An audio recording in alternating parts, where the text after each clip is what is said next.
Hello, everybody. This is The Home in the World by Rabindranath Tagore.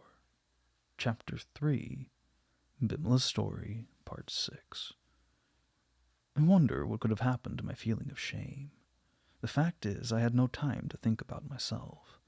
My days and nights were passing in a whirl like an eddy with myself in the center. No gap was left for hesitation or delicacy to enter. One day, my sister-in-law remarked to my husband, "Up to now, the women of this house have been kept weeping. Here comes the men's turn." "We must see that they do not miss it," she continued, turning to me. "I see you are out of the fray, Chota Rani. Hurl your shafts straight at their hearts." Her keen eyes looked me up and down. Not one of the colors into which my toilet, my dress, my manners, my speech had blossomed out had escaped her. I am ashamed to speak of it today, but I felt no shame then. Something within me was at work of which I was not even conscious. I used to overdress, it's true, but more like an automaton with no particular design. No doubt I knew which effort of mine would prove specially pleasing to Sandeep Babu, but that required no intuition, for he would discuss it openly before all of them. One day he said to my husband, "Do you know, Nikhil, when I first saw your queen bee, she was sitting there so demurely in her gold-bordered sari. Her eyes were gazing inquiringly into space, like stars which had lost their way, just as if she had been for ages standing on the edge of some darkness, looking out for something unknown. But then I saw her. I felt a quiver run through me.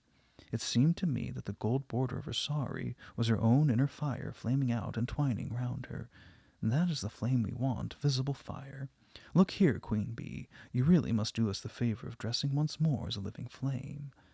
So long I had been like a small river at the border of a village. My rhythm and my language were different from what they are now, but the tide came up from the sea and my breast heaved. My banks gave way and the great drum beats of the sea waves echoed in mad current. I could not understand the meaning of that sound in my blood. Where was that former self of mine? Whence came foaming into me the surging flood of glory? Sandeep's hungry eyes burned like the lamps of worship before my shrine. All this gaze proclaimed that I was a wonder in beauty and power, and the loudness of his praise, spoken and unspoken, drowned all other voices in my world.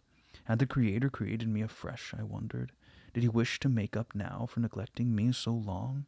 I, who before was plain, had become suddenly beautiful. I, who before had been of no account, now felt in myself all the splendor of Bengal itself. For Sandeep Babu there was not a mere individual. In him was the confluence of millions of minds of the country. When he called me the queen bee of the hive, I was acclaimed with a chorus of praise by all our patriot workers. After that, the loud jests of my sister-in-law could not touch me any longer. My relations with all the world underwent a change. Sandeep Babu made it clear how all the country was in need of me. I had no difficulty in believing this at the time, for I felt that I had the power to do everything. Divine strength had come to me. It was something which I had never felt before, which was beyond myself. I had no time to question it, to find out what was its nature. It seemed to belong to me, and yet to transcend me. It comprehended the whole of Bengal. Sandeep Babu would consult me about every little thing touching the cause. At first I felt very awkward and would hang back, but that soon wore off. Whatever I suggested seemed to astonish him. He would go into raptures and say, "Men can only think. You women have a way of understanding without thinking. Woman was created out of God's own fancy. Man, he had a hammer and a shape." Letters used to come to Sandeep Babu from all parts of the country which were submitted to me for my opinion. Occasionally he disagreed with me, but I would not argue with him. Then after a day or two, as if a new light had suddenly dawned upon him, he would send for me and say it was my mistake. Your suggestion was the correct one. He would often confess to me that wherever he had taken steps contrary to my advice, he had gone wrong. Thus I gradually came to be convinced that behind whatever was taking place was Sandeep Babu, and behind Sandeep Babu was the plain common sense of a woman.